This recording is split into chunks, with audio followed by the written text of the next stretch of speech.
יזכור עם ישראל את המוחים והמוחות, אוהבי הארץ, העם והמדינה ברחובות, שנתנו נפשם והיו למציליה, שבכל שבוע, כל השבוע, נאבקו על דמותה ועל שחרור החברה מידי אביליה.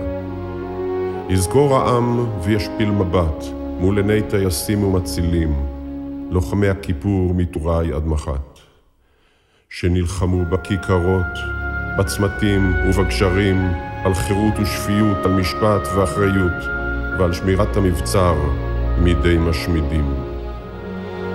יזכור העם את הנערים והנערות, החוסמים וחוסמות, עצורים, עצורות, רק כדי שיקשיבו לזעקת האומה, לשחרור חטופות ממנהרות האימה. לעצור את הארס בבית משפטה, לשמור על הכנסת ועל כבוד החברה, ושלא נדורדר לפשעי מלחמה.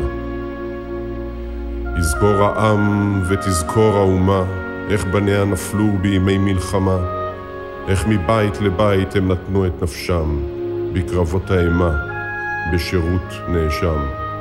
איך שדרות, אופקים, בארי וניר עוז, הפכו טרף, שריפה ושדה קרב מלחמה.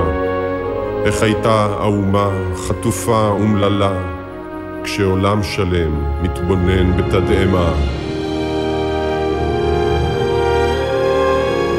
נזכור ונזכיר ולעולם לא נשכח, איך לשבי נחטפנו וצבאנו נלקח, איך אומה למופת דורדרה לתהום בידי קיצונים משמידי הלאום, איך הפכו את הדת לדגל שחור ואסרו את כולנו כפותים בתוך בור.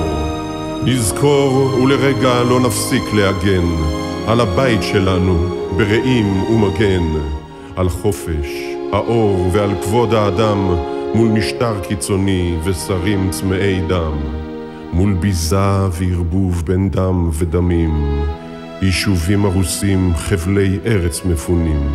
שום עין לרגע, לשנייה לא נעצום, לא ניתן שוב לארצנו לעבור באדום. יזכור עם ישראל ובל ישכח עד עולם איך ארצנו הפכה ארץ כך.